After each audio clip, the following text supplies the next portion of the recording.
Welcome back to Talking Point here on WS. Thank you for staying with us. And Dr. B. Israel is still with us. Good morning, Dr. B. Israel, once more.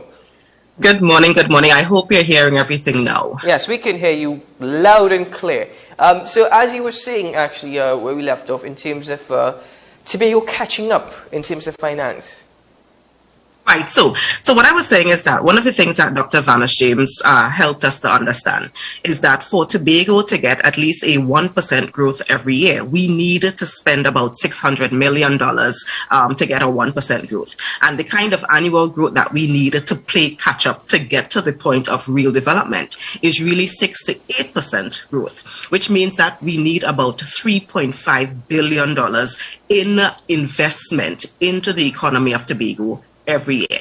So we are going back to the question of the autonomy and what autonomy can do. When you think about the government of Trinidad and Tobago, every year for the budget, Tobago gets, or at least this year, Tobago got about what, $264 million for development funding. We need $3.5 billion. We got $264 million. Again, going back to the Red House renovation, that was over $400 million that was used in the Red House. Now, what I think Trinidad and Tobago needs to understand is that, like any other business, for Tobago to develop, it needs to actually get the investment that's necessary at the beginning to push the kind of output that we are looking for later down. So we cannot think of Tobago getting finances from Trinidad and Tobago as Tobago just leeching off the country. But we have to think about it in terms of Tobago actually being invested in so that it can produce. When you ask where can that money come from, the reality is that Tobago does contribute significantly to the oil and gas finds and the oil and gas reserves that Trinidad and Tobago uses to run its economy. So it's not as if we are going to be saying, let's just beg, and we are not contributing. The reality is that in the autonomy discussion, one of the things that we were pushing for greatly was really to have a discussion on what is Tobago, the real boundaries of Tobago, so that we can actively show how much of the oil and gas reserves, how much of what is happening in the sea, how much of what's happening in the air really is contributed by what would be Tobago if we were really a separate country. And that is where the autonomy issue dovetails really nicely with the development issue, because we need both of them to work together to ensure that Tobago is able to develop to the point where we can actually contribute to the economy of Trinidad and Tobago in a more meaningful way in other regions, in other areas later down. Well, Dr. B. Israel, in relation to that, should Tobago gain its autonomy? Because you're speaking about a contribution to our oil and gas sector. But should Tobago gain its autonomy and be able to handle its own financial affairs, what would Tobago expect from Trinidad? Or would there still be any expectations from the central government of Trinidad and Tobago? Now, that's an important question, because whenever we speak about autonomy, for some reason that becomes, you start thinking about separating. And that is not what we are talking about. We are talking about staying within this country known as Trinidad and Tobago. So again, going back to discussions with economists, what we understand is that there are two main formulas that we can use to really determine from the country, Trinidad and Tobago, how much resources comes to each island. When it comes to recurrent expenditure, meaning salaries and that kind of thing, we should be using policies that include the percentage of the population, which is basically what we use now. Tobago is about, what, 5-6% of the population. So therefore, the monies that come from the coffers of Trinidad and Tobago, about 5% of that should be sent to Tobago as it relates to recurrent expenditure. As it relates to development expenditure, though, again, because if we are honest, we would recognize that Trinidad really has been benefiting significantly from all of the developmental money that is spent in Trinidad and Tobago. When you think of the 50-something billion dollars economy, when you think of Tobago only getting $2 billion out of that, and the rest of it, the recurrent on one end, but probably more importantly, the development funding on the other end, that is billions and billions of dollars that is being spent in Trinidad to develop Trinidad. What Tobago is asking for is an opportunity to have some more of that spent in Tobago. And when you look at our space, when you look at the geographic space, what Tobago brings to the geographic space of Trinidad and Tobago shows that we actually take more than 50% of the oil and gas of the sea resources. If you look at the map, what becomes Trinidad and Tobago based on where Barbados is, based on where Grenada is, based on where those other islands is. Trinidad and Tobago has such a large volume of oil and gas space simply because of where Tobago is positioned. And as a matter of fact, one of the ambassadors that the Attorney General keeps speaking about, Ambassador Thompson, in his opinion about this, he actually said that Trinidad and Tobago is benefiting significantly because of where Tobago is physically situated and because of how our island protrudes up closer to Barbados and so forth. That is what makes us an archipelagic state. So Tobago has contributed significantly to the space known as Trinidad and Tobago. And what we're asking for right now is just an opportunity to be given a little bit more of that initial investment to ensure that we are able to develop on the island on par with our brothers and sisters in Trinidad. Now, I'm not trying to, say that this is the way, but, autonomy is the right for self-governance. Now, in terms of economics, I know autonomy means the right to make independent decisions about one's economic future. That's what I know it to be in terms of economic theory. Putting those two theories together, why autonomy? Why not just independence with Tobago? Or is it that Tobago will not be able to handle its affairs as an independent state?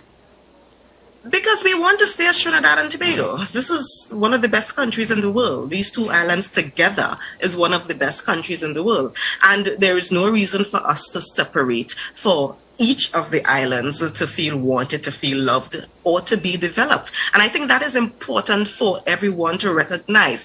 As much as Tobagonians have been saying we really, really, really want autonomy, we want an opportunity to develop on par, we are also saying that we love this country known as Trinidad and Tobago, and we want to continue being a part of this country known as Trinidad and Tobago.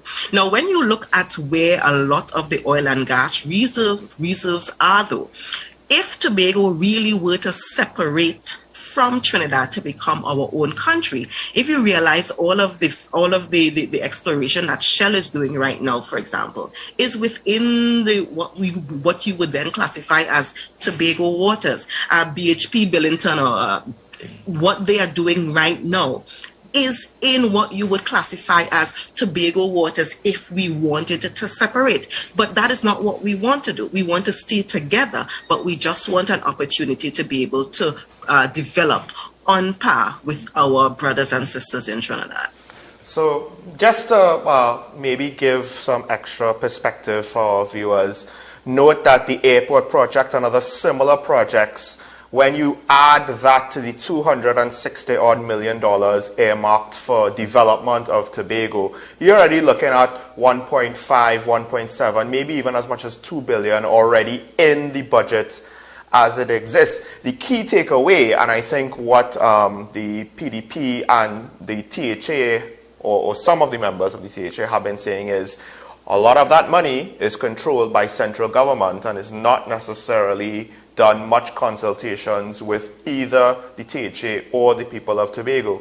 But I just want to clarify one thing though. So with autonomy, the idea would be utilizing somewhat of, by identifying the ownership in a conceptual sense. It's not as though Tobago is saying, well, we want to control the oil fields and we want more money from the TNT budget. But it's more like to just kind of show, well, no, we deserve a bit more money from the TNT budget. Is that fair to say? That's more or less the main takeaway from the budgetary allocation talks. Yes? Yes, and that is exactly it. And let me use the same example you just used with the airport project.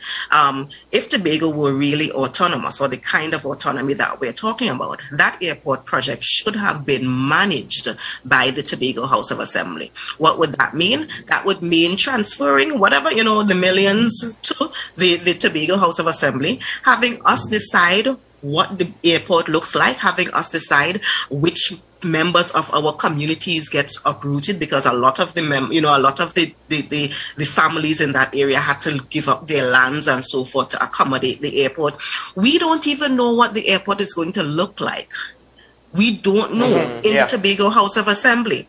And that is part of the problem. So when we are saying to Tobagonians, we need to be in control of these things, we need to be in partnership with these things, this is what we're talking about. So they have acquired or will be acquiring after the process 50-something acres of land. We have no idea how much of that land would actually be used for the airport space, the runway space. What are they doing with the rest of it? Because I am sure that they are not building a 54 or so acre airport. That just does not make sense. We do not know, and that is the big chunk of the problem. The other part is, when you are spending the money, the contractors who got that is what the Chinese company.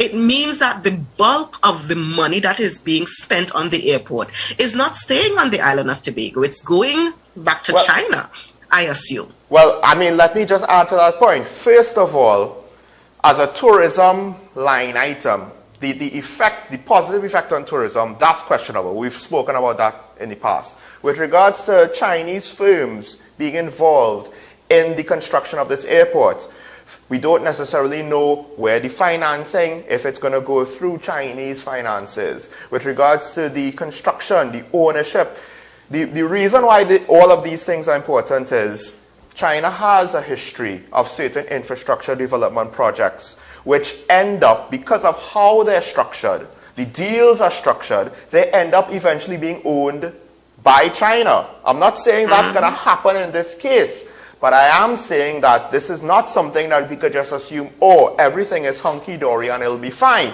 We didn't necessarily have an issue like that with Napa, but what we did get out of that deal was something of a white elephant for the arts and entertainment sector of our country. Is tourism going to end up with another white elephant airport of its own? Well, China Railway Construction Company Limited has the contract with the airport of Tobago and Railway. Yeah, China Railway Construction Caribbean Limited. Has anybody heard of the Belt and Road Initiative?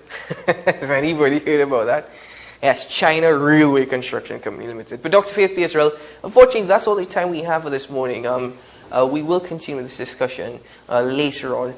But I know that you're rather busy. It's 1 month until the THE election. But 1 month and 1 day. So important elections. Very important. Historical. Put it this way. All elections, though, are important. I think this is probably going to be the most significant election in the history of Tobago. THE. It just might be. Yeah. It just might be. So, Dr. Faith P. This is the mother of all elections, certainly. You've been listening to the Attorney General a little bit too much now. Yes. I mean, yes, we must listen to him, but... I don't know what I want. Careful what you choose to repeat from him, because, people might not agree with it. But, Dr. B. Israel, thank you very much. Do have a good day, and keep safe, keep well. Thank you. Thank you very much for having me. Yes. So, based off of what Dr. B. Israel would have mentioned in relation to the oil and gas sector, is Trinidad more reliant on Tobago than Tobago of Trinidad in terms of the economics, in terms of the contribution? I'd say we are a partnership, and we should be more like a partnership, and it would make us stronger as a single entity. But the mechanics of it, the details of it, we've dropped the ball. And that's why we're in this situation with regards to a lot of issues that we're in now. Folks, that's where we end this particular discussion. We're going to break for news on the hour here on WESN. When we return, we open up the phone lines. You're watching Talking Points on the Content Capital.